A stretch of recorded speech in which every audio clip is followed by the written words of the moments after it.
다니던 다니지 않던 네. 나갈 수 있는 그런 상태, 밖에서도 부를 수 있는 상태가 돼야 된다라는 생각을 좀 했었어요. 그러니까 이대로 있다가는 밖에서 부를 수 없는 사람이 되겠다라는 위기 의식을 좀 느끼고 그럼 어떻게 하면 좀 뾰족하게 할 수 있을까라는 고민을 했습니다.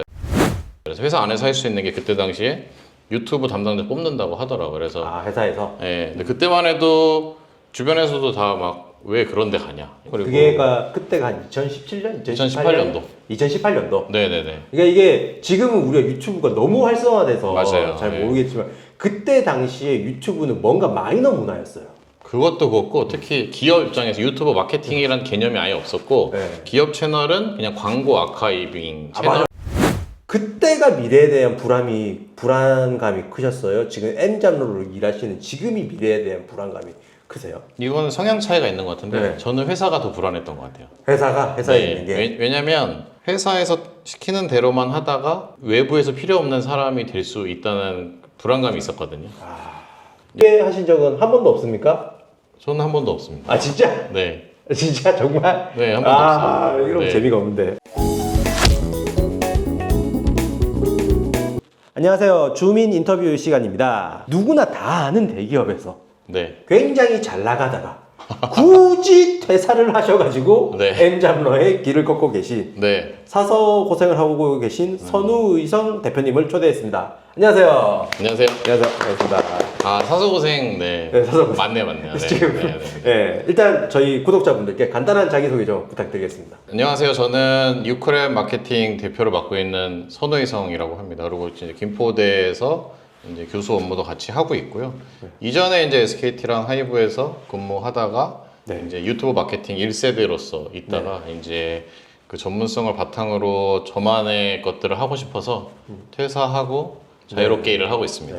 그래서 우리나라 정보통신 업계 중에 근무 환경이 가장 좋다는 SK텔레콤과 네네. 엔터 업계 중에 가장 글로벌리 잘 나가고 있는 하이브. 네. 남들은 들어가고 싶어도 잘 못 들어가는 곳을 들어가셨다가 네네네. 굳이 나와서 창업을 하신 이유가 정말 궁금하다. 이 이야기부터 좀 하고 시작해야 될 것 같아요. 한마디로 말해서 더 넓은 세상에 더 많은 일을 하고 싶다는 생각을 했는데 쉽게 말해서 그냥 단순 기업에만 있다 보니까 이제 콘텐츠 마케터나 콘텐츠 기획자로서 일을 하다 보니까 뭔가 좀 계속 한계가 좀 느껴지더라고요. 그래서 이제는 나와서 제가 실제로 연예인이나 방송국의 채널들의 기획 PD와 마케터와 이런 종합적인 경험들을 하고 있는데 제 생각에는 기업단과 어떤 크리에이터단을 모두 경험한 약간 유일무이한 경험이지 않을까 생각을 좀 하고 그런 새로운 좀 도전을 좀 하고 싶다는 생각을 많이 했었습니다. 네, 알겠습니다. 물론 뭐 더 큰 일을 하고 싶어서 창업을 하셨지만 네. 대기업에 다니면서 좀 자신의 스페셜리티를 저는 좀 갈고 닦았다는 그런 느낌이 들거든요. 그래서 그 대기업에서의 경험에서 어떤 스페셜리티를 좀 키우셨는지. 누구나 다 나와서 창업할 수 있는 건 아니니까. 네네네. 저는 이제 원래 마케터 업무를 하다가 저는 항상 그 생각을 했거든요. 회사를 다니던 다니지 않던 나갈 수 있는 그런 상태, 밖에서도 부를 수 있는 상태가 돼야 된다라는 생각을 좀 했었어요. 그러니까 이대로 있다가는 밖에서 부를 수 없는 사람이 되겠다라는 위기 의식을 좀 느끼고 그럼 어떻게 하면 좀 뾰족하게 할 수 있을까라는 고민을 했습니다. 그래서 회사 안에서 할 수 있는 게 그때 당시에 유튜브 담당자 뽑는다고 하더라고요. 그래서 회사에서? 네. 근데 그때만 해도 주변에서도 다 막 왜 그런 데 가냐. 그리고 그때가 한 2017년? 2018년도. 2018년도? 네네네. 그러니까 이게 지금은 우리가 유튜브가 너무 활성화돼서 맞아요. 잘 모르겠지만 그때 당시에 유튜브는 뭔가 마이너 문화였어요. 그것도 그렇고 특히 기업 입장에서 유튜브 마케팅이라는 개념이 아예 없었고 기업 채널은 그냥 광고 아카이빙 채널. 맞아. 그러니까 아예 개념이 없었어요. 오리지널 콘텐츠를 만들지도 않은 상태였죠. 그래서 거의 뭐 무에서 유를 해야 되는 상황에서 가서 모두가 말렸지만 그런 거를 좀 시작을 했습니다. 그때 히트친 게 뭐였죠? 뭐 이제 그때 제가 디지털 캠페인 같은 걸 하면서 뭐 뉴욕 페스티벌 같은 데서 상 받았던 동물 없는 동물원 같은 그런 캠페인들도 했었고 한 23,000명 정도 이제 인스타그램에서 사람들 참여하는 챌린지도 하고 뭐 그런 식의 것들을 했었고 뭐 그 외에 수많은 다양한 유튜브 크리에이터 분들과 협업을 해서 뭐 이제 되게 오리지널 콘텐츠로 시도를 되게 많이 했었어요. 옛날에는 크리에이터 채널에서 하는 게 유행이었는데 저는 18년도부터 기업 채널로 오리지널로의 시대가 올 것 같아서 네네. 기업 채널로 뭐 쇼박스든 관아든 네네. 그 외에 다양한 뭐 교수님이나 크리에이터 분들을 내부 채널에서 만드는 것들을 시도를 많이 해서 그런 것들이 좀 많이 히트를 하기도 했습니다. 언제든 나갈 수 있는 상태를 만들려고 네. 회사 열심히 하고 책도 이제 제가 한 8권 정도 쓰고 베스트셀러도 많이 회사를 내고. 다니시면서 책을 네네, 읽어보시고. 다니면서 이론적으로 이제 정리를 해야 발전을 할 수가 있잖아요. 이게 전문가라는 게 회사 일만 해서는 될 수 없으니까 부족함을 느껴서 네. 공부를 하고 정리하는 시간을 가지려고 이제 계속 책을 썼었고, 그러면서 뭐 강연도 중간중간 하고 외부에도 알려지고 네네네. 언제나 부를 수 있는 상태가 됐기 때문에 이제 나갈 수 있겠다라는 생각을 좀 했었죠. 확신을 준 그런 좀 뭐 지표라든지 그런 게 있었나요? 아, 이제 나가도 되겠다. 일단은 실제로는 그 대부분 회사를 다녔기 때문에 거절을 했지만 네. 일단은 다른 회사에서 좀 이직 뭐 저를 위한 팀도 만들어준다는 회사도 있었고 네. 그래서 결국 하이브로 갔었는데 제안들 강연 제안도 이제 계속 왔고 강연의 금액도 올라가고 그리고 그건 짭짤합니다. 뭐 지금 제가 부럽습니다. 결과적으로 하지 못했지만 네. 뭐 어떤 국가 어떤 데서 뭐 예를 들면 자문위원이라든가 이런 제안들도 막 갑자기 오면서 뭐 완벽한 준비는 없겠죠. 뭐 나가면 내가 뭐 배부르게 살겠다까지는 모르겠지만 네. 그래도 이제 뭐 지금까지 쌓은 게 회사에 쌓은 게 있으니까 네네. 충분히 나가서 뭔가 도전해볼 타이밍은 됐다는 생각을 했습니다. 알겠습니다. 저희가 처음에 엔잡러로 소개를 해드렸잖아요. 네네네. 그럼 지금 하고 계신 일들이 어떻게 되고 계신 거예요? 그 말씀드린 것처럼 이제 김포대에서 유튜브 크리에이터과 교수로 강의를 하고 있고 그리고 이제 계속 이제 칼럼니스트 이제 퇴사하니까 이제 좀 마음껏 쓸 수 있어서 그렇지. 최근에 뭐 동아일보라던가 네. 뭐 미래에셋이라던가 네네네. 그 외에 마케팅 관련된 다양한 곳에서 지금 그렇죠. 칼럼을 엄청 많이 쓰고 있습니다. 한 정기적으로 하는 데가 몇 군데 정도 되시나요?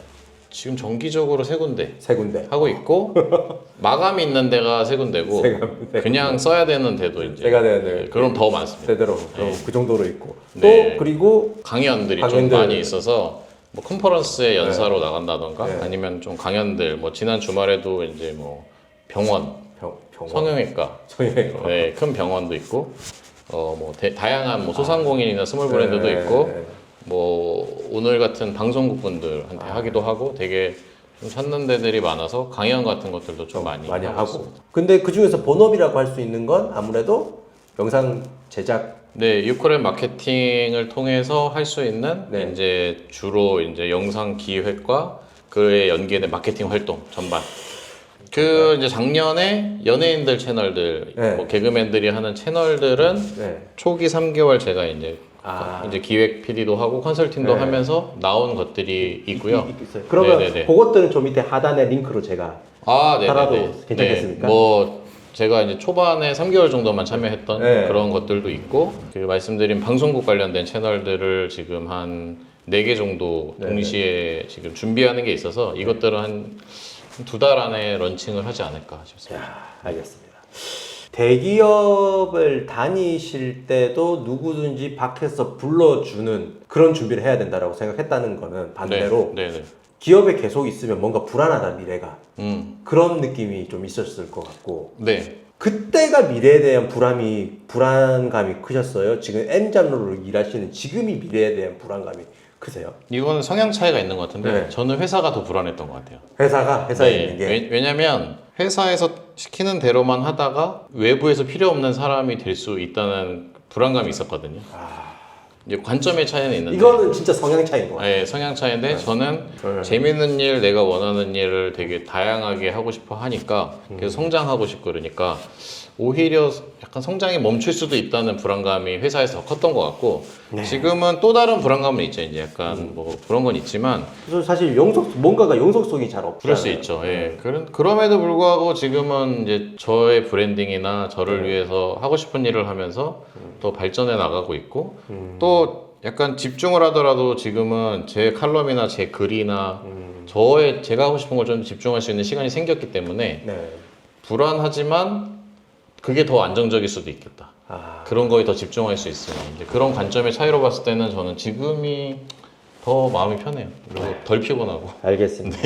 그래도 대기업 나와서 후회하신 적은 한 번도 없습니까? 저는 한 번도 없습니다. 아 진짜? 네. 진짜 정말? 네, 한 번도 없어요. 이러면 네. 재미가 없는데. 왜요? 후회한다고 해야 되나? 근데 생각해보니까 있어요? 그 2월쯤에 약간 위기가 왔던 것 같아요. 약간 2월 달쯤에. 네, 이제 종합적으로 이제 몸과 정신이 힘들어지면서 그럴 때 되면 힘들어요. 네, 말씀하신 것처럼 조금 후회가 이제 여기까지 이제 이렇게 왔었던 것 같아요. 근데 이제 돌아보면 제 욕심이지 않았나. 약간 막 더 빨리 이렇게까지 가고 싶은데 그게 이제 당장 마음대로 안 되니까 결국 문제는 나에게 있지 않나. 지금 생각하면 그런데 아무튼 그걸 극복한 거 중에 하나가 그 제가 이제 3월에 상을 받았었거든요.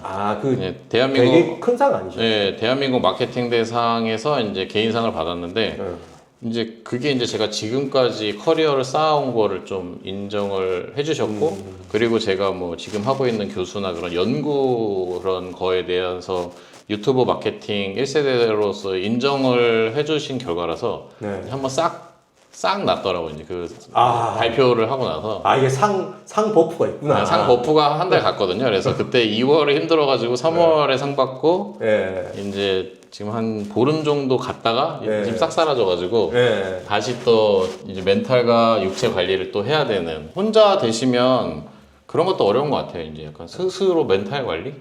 맞아요. 조급함의 싸움일 수도 있고 멘탈이 여러 가지가 있을 수 있는데 저는 좀 약간 조급한 성격이라서 그걸 죽이려고 엄청 나와의 싸움을 많이 하는데. 저랑 성격이 좀 비슷하시죠? 네, 조급하신가요? 저도 엄청 조급하죠. 저도 조급해서 지금 항상 천천히 하려고 그걸 엄청 나와의 싸움을 제일 힘든 것 같아요. 네, 오늘 주민 인터뷰 시간에서는 지금 N잡러로 살고 계시고 대한민국 1세대 유튜버 마케터로 대한민국 마케팅 대상에서 수상까지 하신 선우이성 대표님을 모시고 이런저런 이야기를 들어봤습니다. 이게 뭐 창업을 생각하시는 분한테도 도움이 될 것 같고 또 이제 지금 직장생활 하시는 분한테도 도움이 될 것 같고 그리고 스페셜리티를 키워야 되나 나는 제너럴리스트가 돼야 되나 이런 고민을 하시는 분들한테도 좀 어떤 뭔가 킥을 주지 않았나 그런 생각이 듭니다. 자, 오늘 시간 여기까지 해서 마치겠고요. 그러면 다음 시간에 또 뵙겠습니다. 감사합니다.